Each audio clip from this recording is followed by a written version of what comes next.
Hello, this is Fernando, and this is the second recording for my personal project developed in Kotlin. This is the landing page, and for this prototype, I have added two components so far. We have a graph on the left, other graph on the right. This graph on the left is a menu of applications. When you click on it, it's going to collapse all the leaves. When you click again, it's going to expand them. These orbiting components are shortcuts or links to applications that when you click, it opens up the respective application. I clicked on the Big Bang Master and it opened up the Big Bang Chronicles card game. When I hold and press on the Big Bang Master card, it's gonna generate some cards. And when I hold on the Dark Doom, it's gonna consume all of them. This is just a placeholder. So far, there is no gameplay implemented, but the idea is that. Okay, I'm gonna close it and back to the landing page. I have already added some system components or buttons to the graph. And in this one, you can see we have plus, minus, and a close button. When I click close, it collapses the graph as well. When you click plus, it's gonna add new leaves or components to the graph. The same occurs here on the social network component.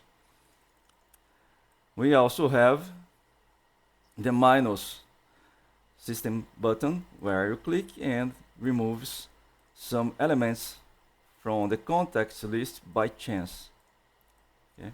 The idea is that we can expand these graphs to add new features for this social network. We can add new features like, for example, when I click on Scott, I'm gonna send messages to this user, and when he answers, it's gonna pop up over here a notification so the parent or the main user can read the messages that was received.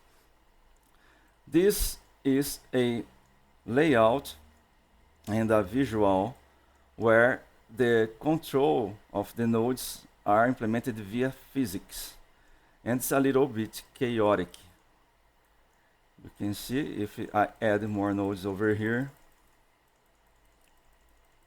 and you can see also it may take some time because the images are not buffered yet in this prototype, but I'm gonna just give a demo how the nodes can interact between themselves using this implementation for the display of the graphs.